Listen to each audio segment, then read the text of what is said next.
رسول کریم صلی اللہ علیہ وسلم نے فرمایا کہ تم میں سے کوئی ایسی خواب اگر دیکھے جی جو اس کو اچھی لگے تو یہ اللہ کی طرف سے ایک خوشخبری ہے، ٹھیک اس ہے لیے وہ اس خواب کو دیکھنے پر اللہ کی حمد کرے اور لوگوں کو اپنا خواب بتائے۔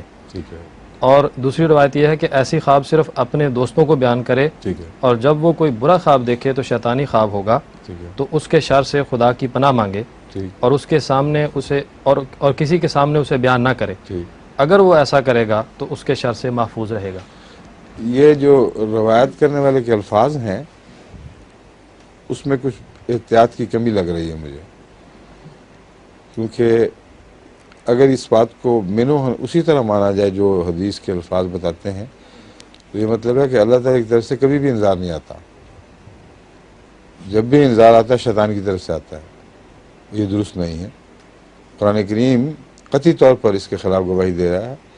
انبیاء ہیں ہی نذیر اور بشیر، تو ان کی رویا میں بھی انذار ہوتے ہیں، رسول اللہ صلی اللہ علیہ وسلم کی رویا میں بھی انذار آتے ہیں، اور ان کی خوشخبریوں میں بھی اللہ تعالیٰ کی طرف سے خبریں ملتی ہیں تو آگے خوشخبریاں بنتی ہیں۔ تو یہ کہہ دینا یہ الفاظ غیر محتاط ہیں۔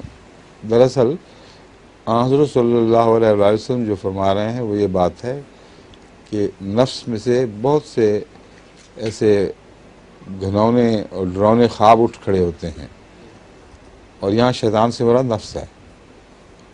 ان سے خام خواہ ڈر کر اپنی زندگی کو ہلاک کرنا ٹھیک نہیں۔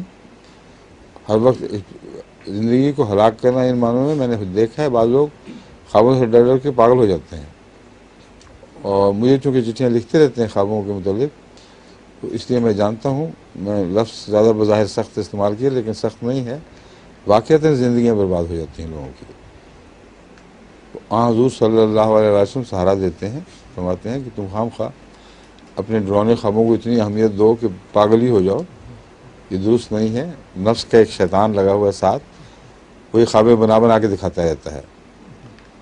تو آپ نے فرمایا بائیں طرف تھوک دو اور لاہور پڑھو اور صدقہ خیرات کے متعلق بھی ذکر ملتا ہے، تو پھر ختم کرو اس بات کو۔